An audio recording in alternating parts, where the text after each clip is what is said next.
my stance is pretty clear. I think Adesanya is the most overrated striker in UFC history, and I think that the okay, this guy. Hold on, my bad. Let me just hold my phone. All right, go ahead. UFC history, and I think that the 3-time champ shit is disingenuous. I think people are only hyping that up because they're trying to grasp at straws for a way to hype up someone failing to defend a belt and getting it back. Whereas you should just be saying he's a 7-time champ, because at the end of the day, like, how many title wins does he have? 3? 2? 8. Okay. Oh, you're counting the Gastelum one. He's counting the Gastelum one. Hey, Robert Whittaker, it wasn't his fault that Robert Whittaker was hurt. But let me just stop you right there, because you said something about he's the most overrated striker. What kind of delusion is that? Where does that stem from? The most overrated striker? The guy who knocked out Robert Whittaker, Paulo Costa riding his undefeated win streak in the UFC, then Alex Pereira, one of the best kickboxers of all time. Where's this narrative coming from that he's an overrated striker? He's the best striker to touch the sport. He's beating all the best strikers in the weight class by knockout. What are you talking about? Definitely not. Okay, well, hold on. So he's the best striker to ever touch the sport. Yep. Then explain him getting outstruck like 4 or 5 times. Okay, well, because hold on. I'd rather my favorite fighter is Volk. Volk is one of my favorite fighters. Volkanovski, even against Topuria, when he loses, he's slowly, they're having a close battle, but Volk's never getting outstruck. Volk's never getting shut down via the striking. Did you watch the second Holloway fight? You thought he was? Yeah, he won the last 3 rounds. But he was down. He was down 2 rounds. He was down 2 rounds. He came in the clutch. Okay, but listen, we're talking about striking. We're talking about striking. You thought his striking was better because last I remembered, he had to mix in takedowns to even get anything going for that fight to make it. That's melatonin gate. Volk he got woken up by USADA in the middle of the night. This guy's funny, bro. Yo, literally woken up in the middle of the night.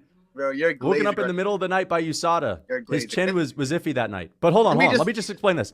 Izzy is objectively not the best striker in the sport. Wow. He's never been, because he got outstruck by Jan Blachowicz, shut down rounds 1, rounds 2, rounds 3. Izzy got outstruck by Alex Pereira in the first fight. He got outboxed by Robert Whittaker with a reach advantage in their second fight. You said, and he got so many knocked the fuck out by Alex Pereira. You're saying things that aren't true. You're lying. In the first fight, he was embarrassing Pereira on the feet and on the ground. No, that's a lazy take. That's a lazy take. He only won the second round. What other fight? What round? No, I agree with you. I agree that he only won the second round. But when you say outstruck, let's talk about that. Let's talk. The third round, Izzy won with the grappling, but he was getting outstruck in the beginning of the round. What about rounds 1 and rounds 4 for that? Round 1, it was close, and Izzy won that with the big moment. Round 4, Izzy outstruck him. I'm with you. So those 2 rounds are good. So what is this misconception that he's outstriking Izzy? You're making stuff up. So let me prove my point. So Izzy outstruck him in round 1 and round 4. What happened in round 2? Alex won. Round 3, Alex outstruck him until the grappling. Round 5, it was so dominant. Hold on. It was so dominant. Where did that happen? Mark Goddard had to step in to save him. Where did that happen in round 3? He outstruck him. You're making up stuff. First of all, Pereira was the one who initiated. Before they went to the ground. Listen, Izzy was piecing him up. Pereira initiated the striking, got reversed because he's a lazy wrestler and he sucks at wrestling. He has no balance. So Izzy reversed him, controlled him. Alex Pereira shot for it first and got embarrassed. Yeah, but the battle between Izzy and Pereira is never about the ground game. I mean, that's Izzy's a better, well-rounded mixed martial artist in that round. Yeah, he is. That's MMA. But when it comes to the pure striking, Adesanya was getting outstruck in the beginning of that round. He wasn't. He was, though. The reason he literally was. You can literally tally up the strikes. He was literally getting outstruck in the beginning of that round. And it's funny you're talking about striking this, because even if you go back to kickboxing, every single kickboxing fight, Izzy was up on points. He was outlanding him. What won him the fights? The first fight was a robbery. You both know it. We both know it, but you're not going to admit it, and I understand that. But you can say whatever you want. It don't even matter to me. Okay, and then the second kickboxing fight, he was piecing him up until the knockout. He had a standing 8 count. So you're trying to paint the narrative like he's a better striker. Just say Alex Pereira has more power and Izzy's the better striker, then I'll agree with you. There's difference in that. Let me ask you a question. Hold on. Let me ask you a question. He won one round on Izzy on the scorecard in the UFC, and it was round 2 of UFC 281. Other than that, he won that round and knocked him out. What happened in round 5? That's it. That's what I'm saying. What happened in round 5? They fought 7 rounds. How many UFC? How much he win? 2. This guy's nothing, bro. He's just powerful. What happened in round 5? He just has hand power. Skill versus hand power. Okay, hold on. Let me break down round 5. Break it down. Adesanya threw a kick. It got checked, and he fell over himself. Alex Pereira backed him down up against the fence and beat the fuck out of him.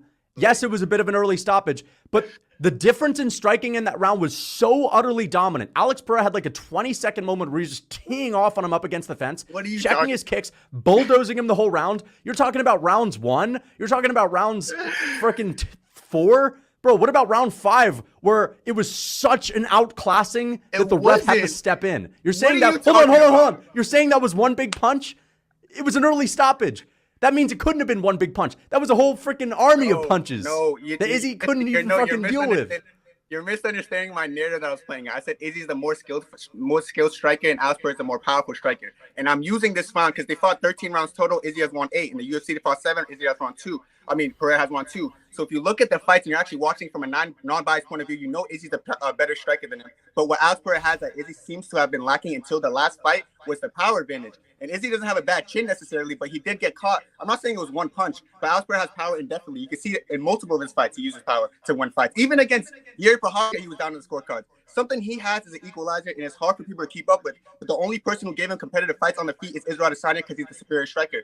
But Alex Pereira has a power advantage, and I'll give you that. I'll give you to that. But you're not proving to me that he's a better striker in any way other than saying he had this good round where he caught him with a left hook and he tripped over his legs. And bro, I don't care. Tripped over his legs. Striker. He got his leg kick checked. He fell because of the pain. Bro, no, if you look at the footage, you'll see his left leg wrap over his right ankle, and then he tripped backwards and fell. And that's what started the whole thing. Hold on. Let me just say this.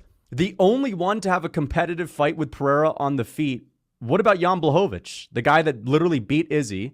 Let's remember that Jan Blachowicz outstruck Adesanya. It's not the wrestling. He literally outstruck Adesanya, made him miss, made him look like a fool. Jan Blachowicz with his big, ugly low kicks, with that old man style. The Hunchback of Notre Dame made that flashy striker, your favorite fighter, swing and miss all night. Okay? He had a close fight with Alex Pereira too. So right off the bat, he's not the only one to give Pereira a competitive fight on the feet. Alex Pereira, you can talk about power advantage all you want. That is true. I agree with that. That is a part of his skill set. Thank you. He outstruck Izzy in the 5th round of their first fight.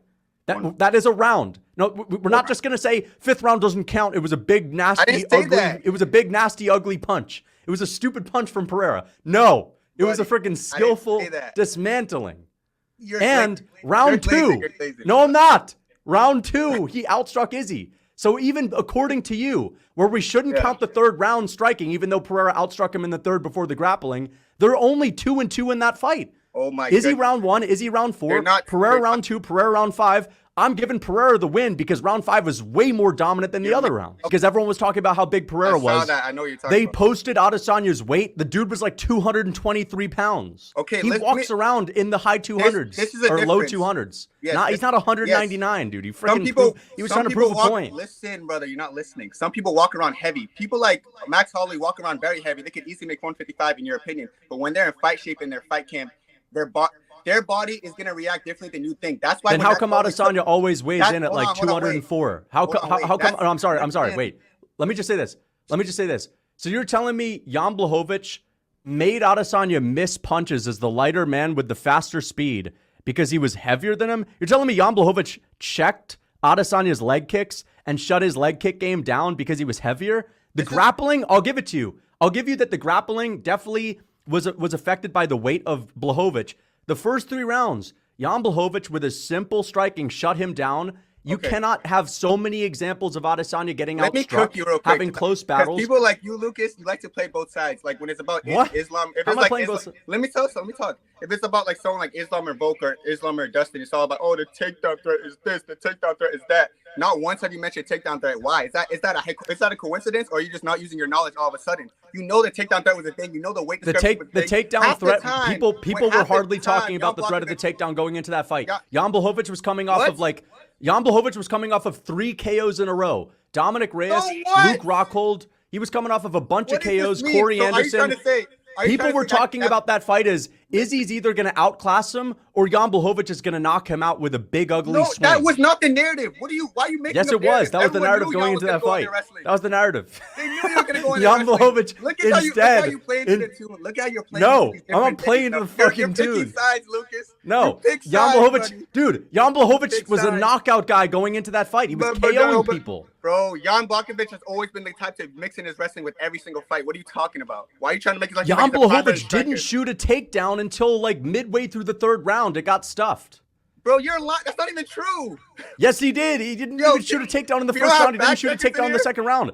Okay, You just fuck said the third threat of the round, now you're back takedown. like the second round, and that was gonna be first round. Fuck the threat of the takedown. Jan Blachowicz Buddy. shut his ass down threat of the and made him takedown. look like light work on the feet. Yeah, because threat of the takedown. He barely. Not, he had okay, like, you he can had say like threat of the feet takedown all you want. He still made a miss and still outclassed him with freaking nice, Buddy, yes, crispy like I leg said, kick defense. You're bringing up, like I said, you're bringing up a guy who was severely underweighted, undersized for that weight Okay, class at let's the talk time. about Cannonier. Cannonier gave Izzy a freaking extremely close fight, but I've seen What people are you freaking talking dominate about? Cannonier. Are you trolling? Are you trolling right now? Be It was honest. 48-47. It was a stink fest. It was one of the worst fights I've ever Bro, seen. you are Adesanya yo, got you're one of those outstruck by people Robert who just- Whittaker. Let's talk about the Strickland fight. Adesanya couldn't graze Sean Strickland. All right? I've seen Alex Pereira chin him easily. I've seen DDP freaking light him up in the later rounds. Adesanya is a great striker. He's never even been close to the best. He's had too many moments where it's not been dominant. Okay, so- if you're the best striker in the world, you need to be schooling Jared Cannonier. You need to be schooling Marvin Vettori when Jared Cannonier is setting a strike record on him. 45 Marvin Vettori. What are you talking about? What are you even saying right now? He 50-45 50-45 them. Vettori. I fell asleep in the fourth round.